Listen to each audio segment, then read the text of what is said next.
So we are going to be continuing, inshallah, with our tafsir, but here's one thing. We may have a power outage because they're fixing something. So if you suddenly just hear me that I almost basically went into an outage along with the power outage, so you'll know why. Alhamdulillah, everything's safe. Okay, let's see. So we were doing yesterday. Let's look at what we did yesterday. We were doing وَمَا عَلَى الَّذِينَ يَتَّقُونَ مِنْ حِسَابِهِمْ مِنْ شَيْءٍ وَلَكِنْ ذِكْرَى لَعَلَّهُمْ يَتَّقُونَ. And we also talked about the ayah. Can the Prophet ﷺ forget? Because it was actually saying, وَإِمَّا يُنْسِيَنَّكَ الشَّيْطَانُ فَلَا تَقْعُدْ بَعْدَ الذِّكْرَى مَعَ الْقَوْمِ الظَّالِمِينَ. So we went in details with the word يُنْسِيَنَّكَ, and we kind of went in, I would say, real deep details in the word yunsiyannaka and what that really means, because it involves a number of different ayat. And certainly in Lugha Arabiya, one word can have multiple meanings, so you really got to understand these meanings and the context that they would be in order to actually have an accurate interpretation or an accurate translation. And that's why sometimes you might actually see one translation give you, let's say, a certain translation or a certain interpretation, and another translated Quran might give you another interpretation, and you would be thinking like, what, how did this interpreter give me this interpretation and the other interpreter give me a completely different interpretation, perhaps sometimes even way different. So that's basically understood now that we see how in Lugha Arabiya, you can even have within the Arabic language itself, you can have multiple interpretations, whether based on grammar or whether based on the etymology of the word or the context itself. And therefore, even in Lugha Arabiya, you can have multiple exegesis, you can have multiple tafsir, you can have multiple interpretations. And the same thing in English, that they can adopt one particular interpretation because they don't want to make their translated Quran into something that basically becomes a class and a whole lecture about each and every single ayah. So they would basically need to, let's say, adopt one interpretation and use that as, let's say, that interpretation for that verse, because they can't make it into a whole tafsir and actually do something like Tafsir al-Qurtubi and say, okay, well, here are a number of different interpretations that scholars had mentioned, 1, 2, 3, 4, and then letting you basically do that study and do that scrutiny. So kind of like we were doing more of a detailed thing, and every single time we would do those details. So that's why you end up with all these details. Is it then mansukh? Can the Prophet forget? Can he forget? In perhaps maybe at times not be in, let's say, in a reminder or reminded state at least, to remember that there was a specific ruling? Or is he basically, with his human nature, is it possible that he can forget? So we did talk about some of those, and we also talked about وَمَا عَلَى الَّذِينَ يَتَّقُونَ مِنْ حِسَابِهِمْ مِنْ شَيْءٍ. We kind of went in details with that one because it is related with the previous ayah. So here's that ayah that we're talking about right now. It's related to the previous ayah. Is this ayah giving me an exception for this ayah? So we're speaking about this one is giving me more of a comprehensive statement and telling me that if you see the people, they are engaging in a speech speaking ill about one, the rulings of Allah subhanahu wa ta'ala, the ayat, the verses of Allah subhanahu wa ta'ala, the principles of Allah subhanahu wa ta'ala, then in that situation, you have to isolate yourself from this group. One, to show your rejection for all of this speech, and two, to show how you advocate for the principles of Allah subhanahu wa ta'ala, and three, to preserve yourself from getting into this type of indoctrination without you realizing normalizing this kind of speech. So we're looking at a number of different things. فَلَا تَقْعُدْ بَعْدَ الذِّكْرَى مَعَ الْقَوْمِ الظَّالِمِينَ is giving me an indication that you become a part of that number by you sitting with that group and listening to this mockery, or you're probably maybe you're not able to defend and actually stand against what is being said, perhaps because you're afraid of losing your job or whatever it is. So in that situation, what am I going to be doing? So then we talked about al-azima, and we also talked about al-rukhsa.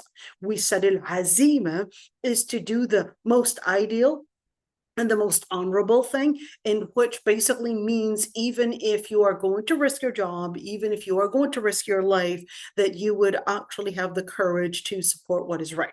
Okay, that was al-azima. Al-rukhsa would basically go on the second ayah, and that was that exception. Okay, al-rukhsa would basically say if the person had done their duty in at least laying out the reminder, perhaps talking, defending, advocating for Muslims, defending Islam, etc., doing at least their part of da'wah to show support for the words of Allah subhanahu wa ta'ala, to basically maybe oppose what they're saying, but perhaps maybe they weren't capable of doing it in such a strong way that probably might sound offensive to some, but the person was probably doing some practice of taqiyya, some practice of not showing exactly what they believe in, but they were, I would say, in English, there's the word hypocritical, but hypocritical really has a very bad connotation. This is not to actually have this, hypocritical meaning with a bad connotation, but this is to basically perhaps not completely be straightforward with what you believe in, probably your political beliefs, or perhaps maybe your stances that might put you in or under scrutiny, or probably in some danger. In that situation, you chose to probably defend, advocate, support Islam or Muslims in a way that it doesn't appear so obvious that you support a completely opposing view. Okay, so that's that's why I called it hypocritical, but I said it has a bad connotation, so maybe you can write me the most appropriate word for this. Okay, وَذَرِ الَّذِينَ اتَّخَذُوا, that's that ayah that we left off at yesterday. وَذَرِ الَّذِينَ اتَّخَذُوا دِينَهُمْ لَهْوًا وَلَعِبًا. So leave those that would take their religion as a place of play and a place of pleasure, and the hayat ad-dunya. Al-hayat basically means the life.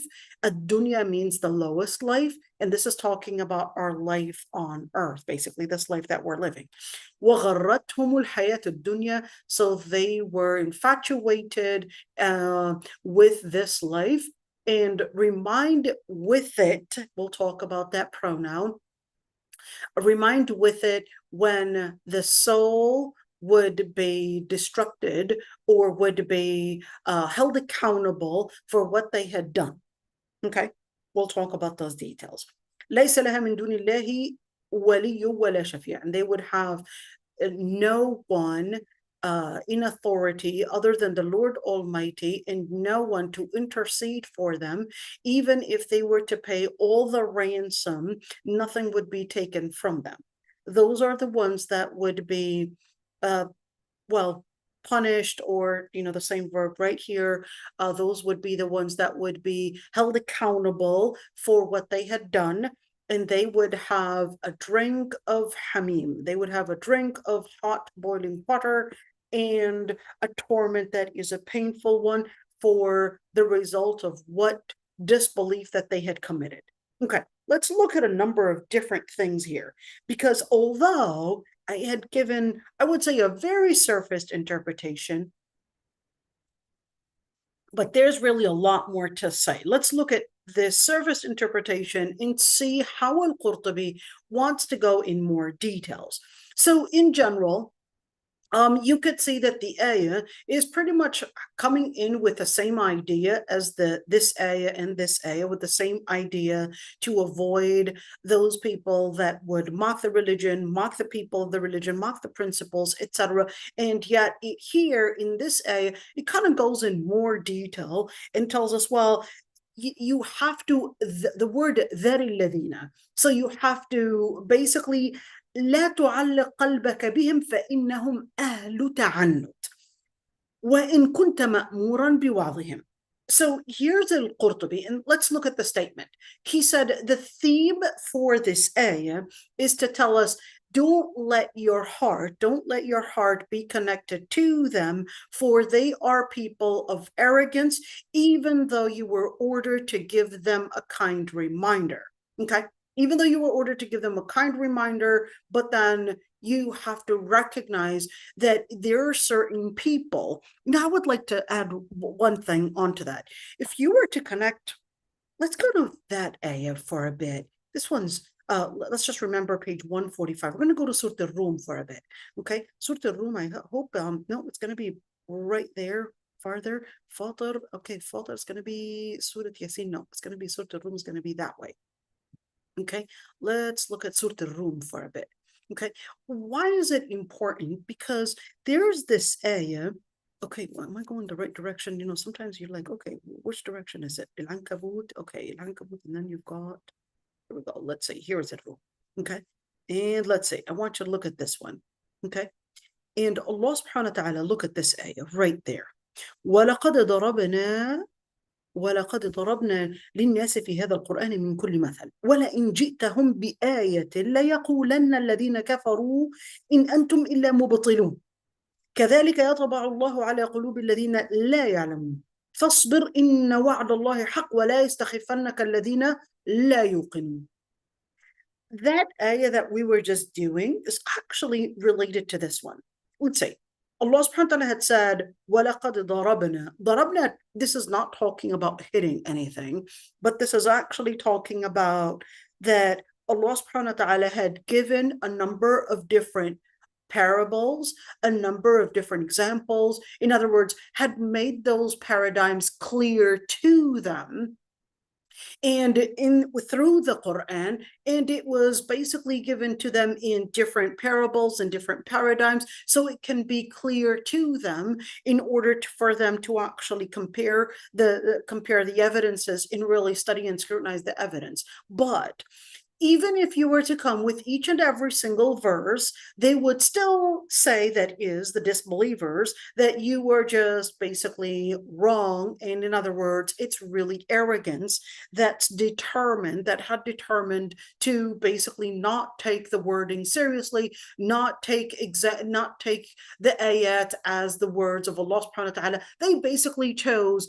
to let their arrogance cover their mind from scrutinizing and seeing the truth. Okay. كذلك يطبع الله على قلوب الذين لا يعلمون. As that is the way that Allah subhanahu wa ta'ala would seal the hearts of those that would not know. Wait a minute. Seal the hearts. Okay, why did it say seal the hearts? Because the place, according to the Quran, the place of processing the ideas is not necessarily in the brain, but is actually in the heart. Okay, that's according to the Quran. According to the Quran, certainly your brain does certain storing information, but not all the information is stored in the brain. According to the Quran, some information is actually stored in the heart, and some of that information is even processed in the heart. Okay, I don't know scientifically and all of those, the researchers and what they actually find in regards to that. But according to the Quran, and Allah subhanahu wa ta'ala says, وَلَتَعْلَمُنَّ نَبَأَهُ بَعْدَ حِينٍ, and you will know the truth later on, or eventually. Okay.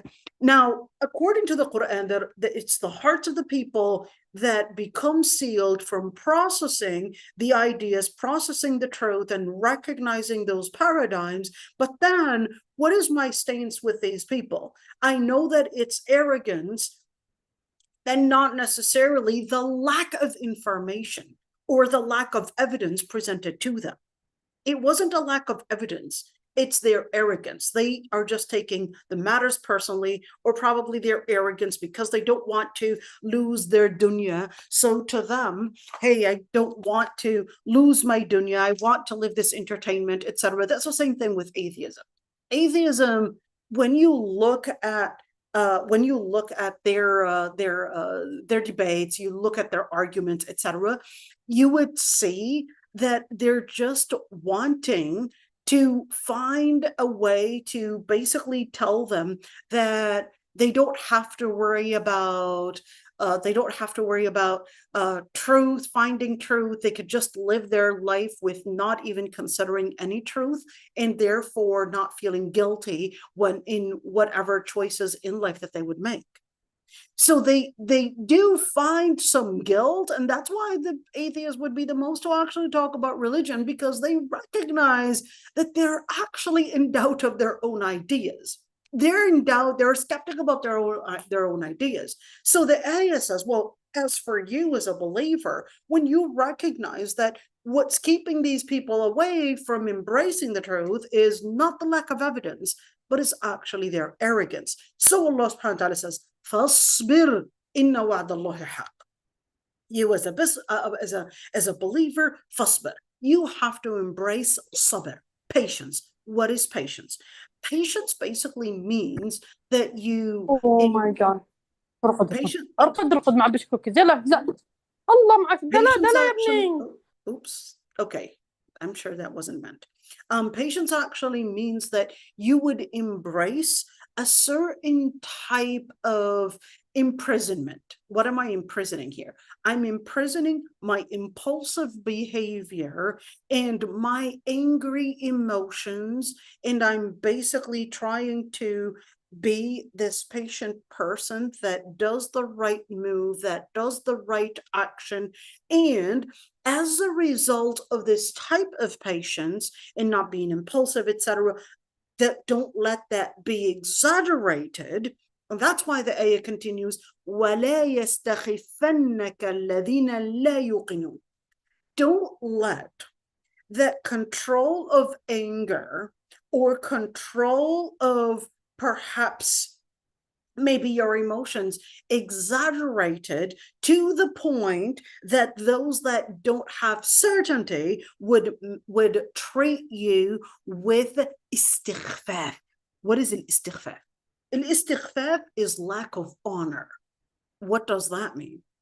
Allah subhanahu wa ta'ala is telling you, yes, I don't want you to be impulsive, but not to the point that you become an easy target in a place of mockery for the disbelievers or for those that are acting in arrogance. You have to know when to move forward, when to act in defense, and when to act in sometimes perhaps in offense as well. That sometimes you have to be wise in knowing when to move forward, when to take certain stances, when to be powerful, when to use media, when to use argument, when to probably even go farther and actually say, you know what, I'm right now being attacked and I'm going to defend myself, even if that means using my own fist. So there are certain situations that you have to evaluate to make sure that you're not at that point regarded as a person of an easy target to them. Allah subhanahu wa ta'ala is telling you, yes, I want you to be patient, but not to the level that you become an easy target and you become a place of mockery and you become a place of lack of honor to them, that you as a Muslim that lack honor, don't worry about them, you can do whatever you want because they're going to be patient. I think sometimes the media had exaggerated so much about stereotyping Islam and Muslims that the Muslims themselves, this is so common, that they're afraid to be labeled with certain labels, that they would actually act in certain ways that they would be in a place of dishonor. Don't be at that level. Sometimes you have to stand up and actually be in a place of defense and power, because you're not asked to be just patient and just be that place of slapping for others. Because certainly one thing that media wanted to do is play not only on making the Muslims be as this threat and making others basically afraid of Muslims, but it's also targeting Muslims as well, in making the Muslims feel that they should never show power. Islam is telling you, no. Not to the point that you become powerless. You have to embrace an amount of bringing honor to yourself. And this is extremely important. Now, let's go back to that ayah right there, because it involves pretty much the same idea. It's telling us, okay, if you know that right there, if you know that these people are arrogant, well, in that situation, once you put out all that evidence, what should my stance be? The ayah says, وَذَرِ الَّذِينَ. وَذَرِ الَّذِينَ. What is وَذَرِ? We talked about this before. Idhar is basically a piece of dust. Okay? Idhar is a piece of dust. Idhar is an ant. Idhar is also to mean to avoid, to let go, to disregard, to basically not even give attention to. Okay? This is important. Not give attention to is also idhar.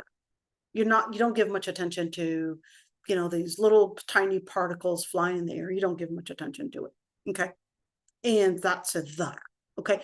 But when you look at dhari alladhina takhadhu, what is that telling you? That's telling you the psychology that you as a Muslim, you should be taking. Don't give too much attention, because the second that you give too much attention to these people that mock the religion, their arrogance would basically start acting to somehow let them think that they're actually on the upper level and you are the lower level. So Islam is telling you, no, I want you to recognize your pride. I want you to recognize your pride and don't give them the attention that they're seeking. And I want you to basically work on their arrogance psychologically and just don't give them attention, but not to the point that you would be thinking that, oh, I'm not giving them attention, but then you're actually being a coward. Okay, you have to evaluate the situation that you're in to basically make the right move. Okay, to make the right move. And certainly I would say, it's important to also be strong and not be afraid. And we're really needing these kind of people. I think so many times that we had exaggerated our sabr. Sometimes, at least before, we had exaggerated. Right now, I could see, some guys are actually, coming up on social media and actually being strong and saying, you know what, enough is enough. This is way too much. And we've had people actually do very courageous moves and actually say, no, we can't just keep on being quiet and just going into marches, but we have to take serious moves and actually do certain actions, whether it's probably talking about it in the media, or whether even sometimes, saying, you know what, you're burning the Quran and here you're doing this and that action. We're going to actually take a serious move and we're going to stop this. Okay. Now, am I advocating for a particular move? I'm not advocating for a particular move. I'm basically saying that it is important that we would evaluate the situation and that we would not let our cowardness, our fear take over, but we would have to make sure that when we are defending Islam and Muslims, that we're actually taking in consideration wisdom. We're taking in consideration the Muslim honor. We're taking in consideration basically the move that brings benefit to the Muslims. This is extremely important. This is what I mean by wisdom. Okay. Let's see. Now, Qatada, I think I went in details about Qatada some while back. Qatada was one of those scholars that, in fact, he was actually a tabi'i. Okay. But here's one thing. Qatada, yes, a tabi'i, but he was a blind tabi'i as well. But he had mentioned a couple statements that we did talk about this before, but he had mentioned a couple statements that definitely all scholars disagreed on, but still all scholars would agree on the honor, the importance of Qatada himself. And this is extremely important. I want you to remember, not because one scholar said this or this, that this or that statement, and probably all the other scholars would disagree on. That doesn't necessarily mean we would completely cancel out these scholars. Sometimes it's important to recognize, that every single scholar might have a shortcoming, maybe not research a certain wording right, or etc. It doesn't necessarily mean that they're always these scholars that seek dunya and not akhirah, etc. So before we would start attacking, and I know some people would use, I would say, the criticism, they would criticize certain scholars as a way and an avenue to basically go on public platforms in a way to basically appear like they are more knowledgeable. So they'll start taking out of context the wording that X had said and B had said and all of that. And then they would use that as a way to, make themselves basically appear more knowledgeable and have more religious integrity. And two, they would make themselves appear like, hey, we're capable of criticizing all of this, and therefore make themselves appear that they are smarter, more knowledgeable, and they should be the ones to basically present Islam. It's like, the platform is right there. If you say the society is needing all the ilm and all the efforts to teach Islam. But to use this method in order to become famous by selecting and being selective on probably the different shortcomings that this scholar or that scholar had done, and using that as a way to make videos and basically attack those scholars or attack those da'iyat, etc., is a very cheap way, to be honest. It's a very cheap way, and it really reflects nothing but hypocrisy in the heart of that person. Just wanting to somehow just pick on this scholar and that scholar, and somehow present themselves as somehow they are more knowledgeable, better in religious integrity, and trying to basically attack these people. You know what? If you can present something better, go ahead and present it. The field is wide open. We need scholars. We need dua. The youth are struggling. The adults are struggling. The Muslims are struggling. Go ahead and present what you think is supposed to be presented. Go ahead and present it. If we're talking about atheism, go ahead. Rather than use the efforts to mock and scrutinize this scholar's shortcoming and that scholar's and that da'iya's shortcoming, go ahead and present what they had been trying to present. Day and night, they're working hard in order to bring about the youth outside of all of that dangerous arena that atheism or postmodernism or feminism, whatever it is that had actually right now infiltrated the minds of Muslims. And it's quite sad. But anyhow, I know you know who I'm talking about, and I know very well that you know whether I'm talking about those that were attacked and those that were picked on and those that are trying to pick on and all of that. So you have an idea, and I'm sure I don't need to actually say any names, because I don't want to play the game that they are playing, or at least that these people are playing. Okay, don't want to play this kind of game. Don't want to give them publicity either. Allah al-Musta'an. Okay, now Qatada had said, this is mansukh. Mansukh. Wait, how did you say mansukh? نسخه فاقتلوا المشركين حيث وجدتموهم. Wait, wasn't that ayat al-Tawbah in ayah 5? There was a name for this ayah. You know what that name is? It's ayat al-sayf. That name for that ayah is ayat al-sayf, and ayat al-sayf actually means the ayah of the sword, or ayat al-qital.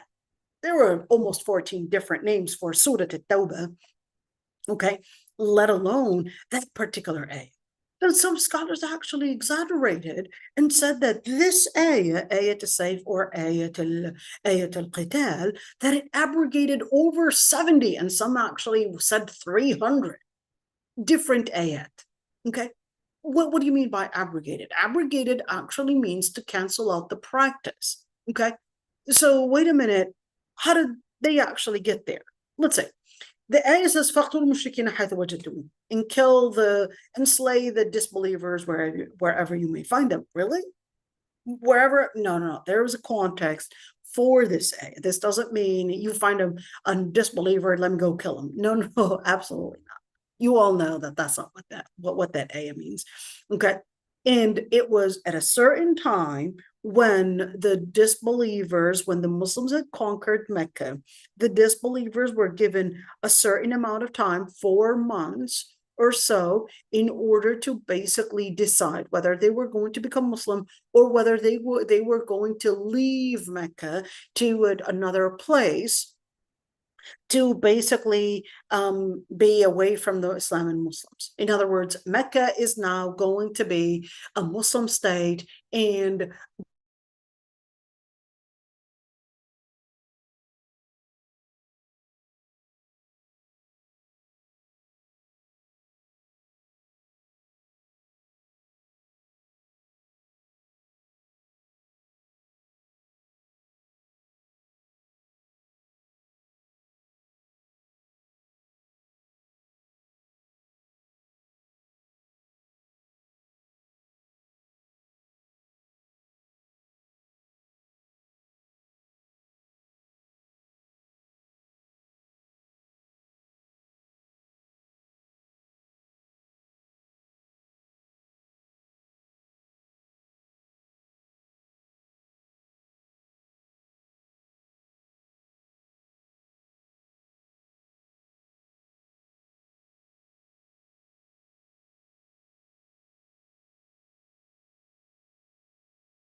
Assalamu alaikum, everybody. So we just had a power outage.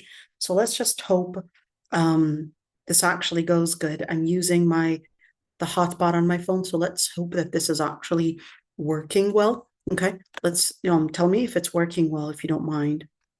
Gotta make sure. Yeah, there you go. Let's hope it's working well. Okay. So there was, the context was that the Muslims had conquered Mecca. The people in Mecca, the disbelievers at least, they were definitely with a long history of attacking Muslims, persecuting the Muslims. So the Prophet ﷺ had given them a certain amount of time. This certain amount of time was going to basically give them the opportunity to either join Islam, or let's say the permission to leave the city and possibly find elsewhere to be protected in. Okay. So that was that point, that after the end of this opportunity, okay, after the end of this, that's when the ayah basically said, فَقْتُلُوا الْمُشْرِكِينَ حَيْثُ وَجَدْتُمُوهُم. The appointment time, in other words, the time was up. That's it. They were given this time. That's when this ayah, فَقْتُلُوا الْمُشْرِكِينَ حَيْثُ وَجَدْتُمُوهُم, that's why some of the scholars actually said that this would include all the mushrikeen after we're speaking about that ayah. So they said all the mushrikeen, meaning in Mecca, and all the mushrikeen basically in the situation where there is basically no agreement, no political agreement between us and those mushrikeen. So in that situation, in other words, we have to have a certain agreement, we have to have a certain measurement, we have to do our da'wah, etc. Okay, but of course, this isn't talking about every single mushrik. This was, within a certain context. Okay, so within the context, of course, this ayah, the context of it is talking about the mushrikeen that were living in Medina or Mecca, sorry, and how do we deal with them? Okay, so here, ذَرِ الَّذِينَ اتَّخَذُوا دِينَهُمْ لَعِبًا وَلَهْوًا وَغَرَّتْهُمُ الْحَيَاةُ الدُّنْيَا. So if we're going to let go those that would take their religion as in place of play, mockery, etc., so what am I supposed to be doing? So the context and the scholars that had said that this was abrogated, they basically said, well, this was directed at the Prophet ﷺ. At one point, the Prophet ﷺ was asked to avoid these people, but another later point, during the time when the Muslims had conquered Mecca, that was not something that they were going to be avoiding. That was something that now they were going to be stopping. Since the Muslims took control over Mecca, now you have to make sure that you respect the law that right now controls Mecca, which is Islam, and those that would take their religion in place of mockery, etc., and all of that. Then in that situation, now that you would recognize that Muslims are taken over, now you cannot actually play that mockery game, play that persecution game that you were doing against the Muslims. Now you have to respect and honor the religion that now controls Mecca. So that's why that opinion that said that was abrogated really has a good argument. They really have a good argument, because they're like, you know what? Let's look at the context. This is telling you to avoid them. This is telling you to, just let them go, just disregard, etc. But now this ayah is telling us, well, I want to look at the history of this. The history of this is that later ayat were telling us, no, you're not just going to let go and just disregard, but you're going to take serious defense. You're going to take serious stances to make sure that those that are mocking the religion, those that are acting in arrogance, that they would recognize the honor of the Muslims and the honor of the verses and the honor of the principles of the Lord Almighty. Okay, but when you look at that one, if you were to say that is abrogated and mansukh right there, okay, that becomes a place that requires research. Because if you were to talk about historical context, certainly the historical context, I would say, yes, you do have a strong argument right there, the historical context, but وَذَرِ الَّذِينَ اتَّخَذُوا دِينَهُمْ لَهْوًا وَلَعِبًا, is this necessarily talking about Muslims? That, in other words, it's a stance regardless of the political situation.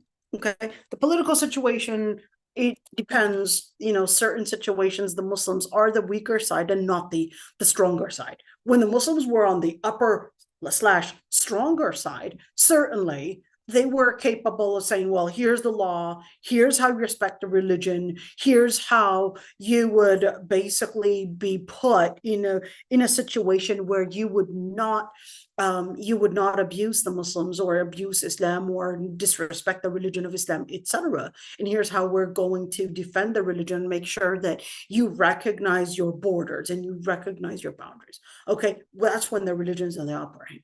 But what if we're looking at the religion is not the upper hand, meaning not in power? So how do we relate to that? Okay, that's where those scholars that said, well, if the religion is not in the upper hand, and in that situation, we're speaking about the circumstances that we're in right now, how do we relate to the people that surround us? So the ayah basically teaches us even in those situations when you're not in the upper hand, there are certain situations that you basically have to avoid.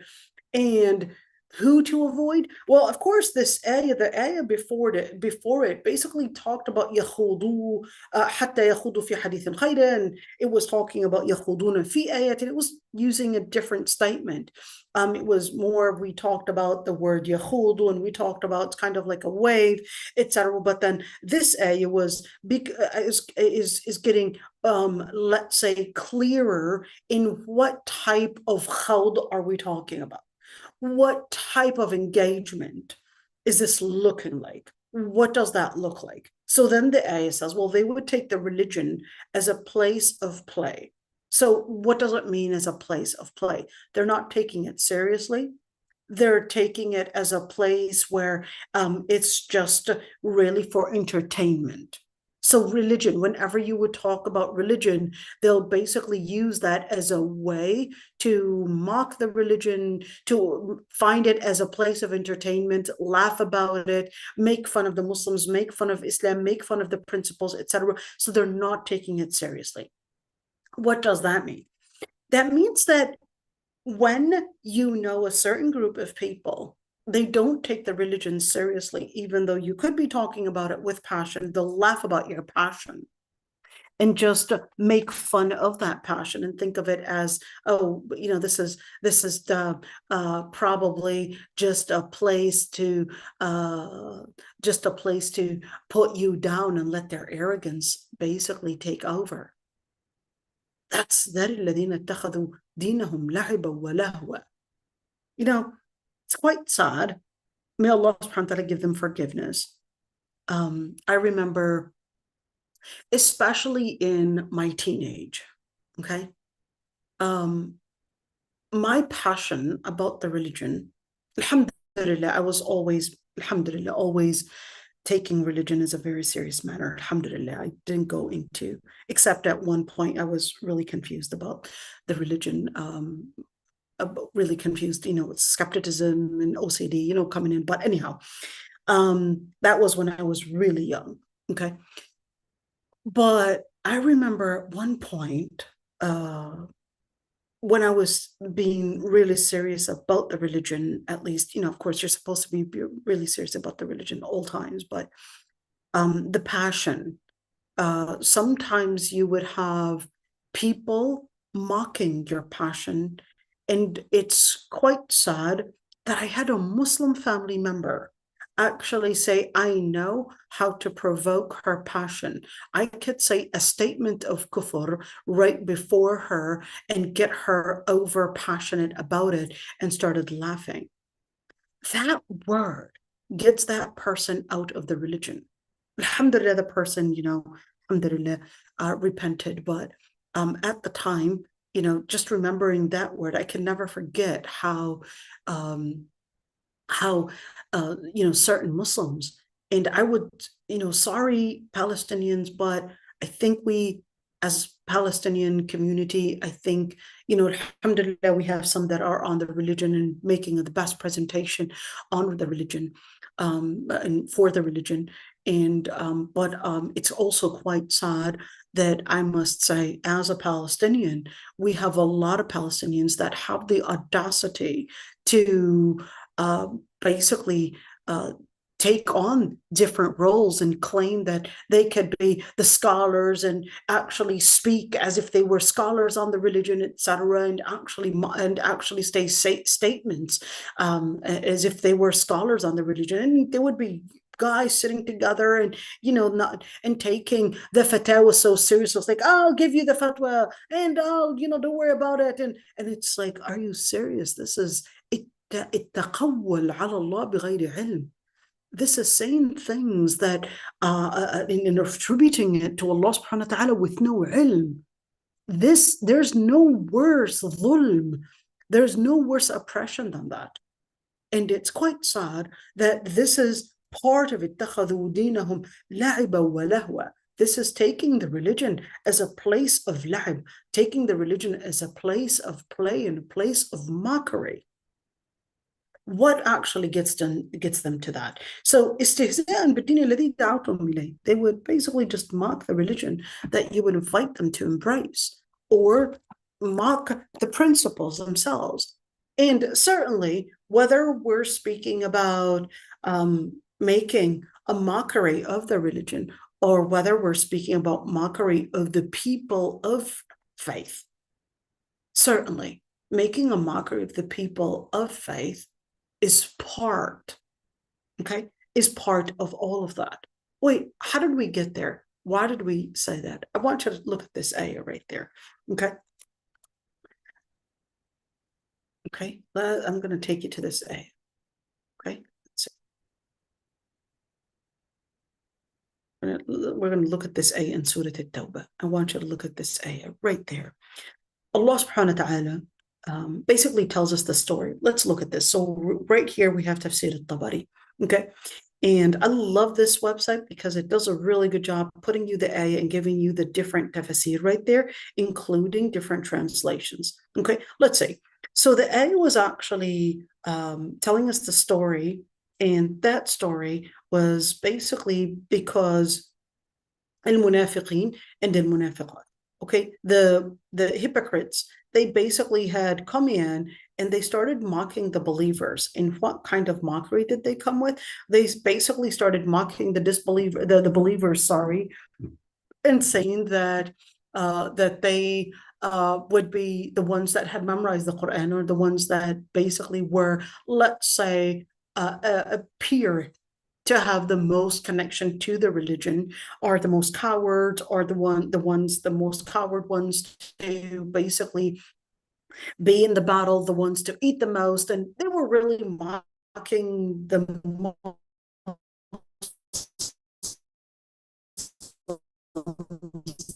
themselves.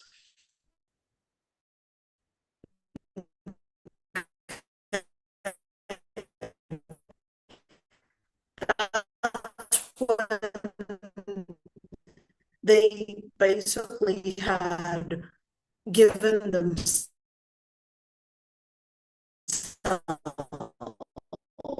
the justification. They said, we didn't really mean that. That's when the ayah said, لا تعتذروا قد كفرتم بعد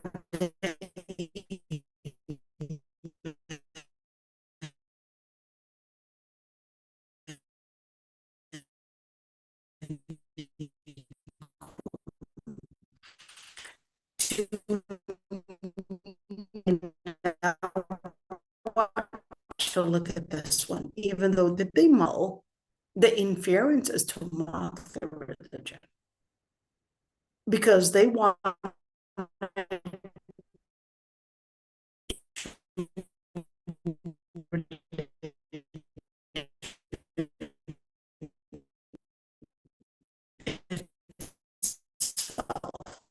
so it is getting disrupted.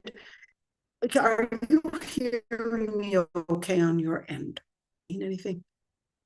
This for today? No, I think it's more than you tomorrow, because even though I used my my hotspot, but it's still not doing the best connection. So we'll continue tomorrow, inshallah.